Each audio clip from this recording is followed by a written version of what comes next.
Hey, it's Bridget again from Creative Family Counseling in Louisville, Kentucky. Happy holidays. I hope that you're having a wonderful beginning to this holiday season. Today I'm here to talk to you about something that I notice in a lot of families starting by December the 1st. I'm going to give you a little clue to see if you can figure out what we're going to talk about today. He sees you when you're sleeping. He knows when you're awake. He knows if you've been bad or good. So be good for goodness sake. Every year, well-meaning parents and caregivers use Santa or an elf as a threat or punishment in order to modify their child's behavior. This is not effective in the long term, and so I'm here to give you a little bit of encouragement. If you're anything like my house, you have one of these guys. This is Snowflake. Snowflake comes to visit our daughter starting on December the 1st, and she does magic until Christmas Day. We try very hard not to make this about the elf watching her and her behavior.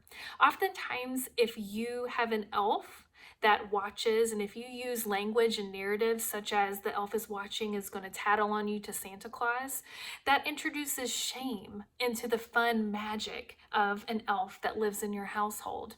It also teaches kids to be sneaky, and that's one of the things. I actually had a 6-year-old child tell me this a couple of years ago, that they are even more sneaky with the elf around because they just don't want to be caught. And so they will figure out ways to get away with things so that the elf doesn't see it. And so actually it's teaching our kids a different form of manipulation, that as long as I don't get caught in what I'm doing, then it's okay. Sometimes parents will also say, if you're a good boy, if you're a good girl, or if you're a bad boy, if you're a bad girl, you're not going to get presents for Christmas. What does that even mean? It's really important for us to step away from that broad term, bad boy, bad girl, and we need to be really specific. What does it mean to be a good girl? Are we as parents just saying, I want you to obey me the first time I ask you to do it? Or I do not want you to use your hands to hit your brother. Or maybe we mean, I would like for you to pick up your room and make your bed.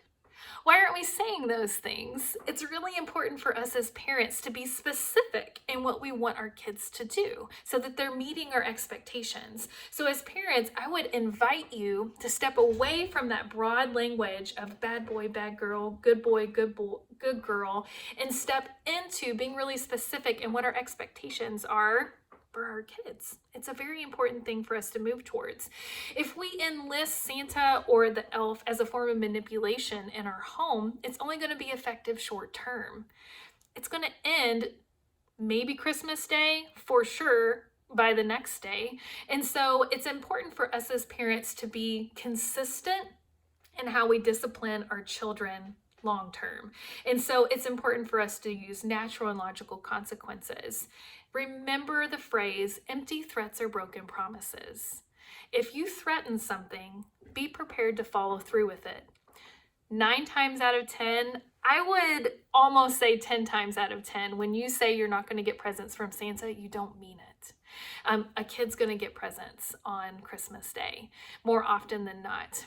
So if you threaten it, be prepared to follow through with it. If you're not prepared to follow through with it, don't threaten it. Let's let Santa just be fun and magical this holiday season. Let's let the elf just be the elf. Let's have fun with it, but let's not use it as a tool to modify a child's behavior.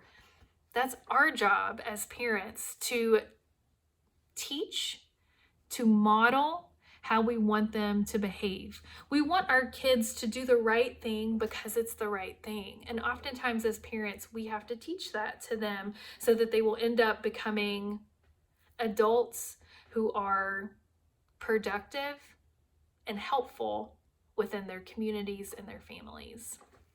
Merry Christmas, Happy Hanukkah, Happy Holidays.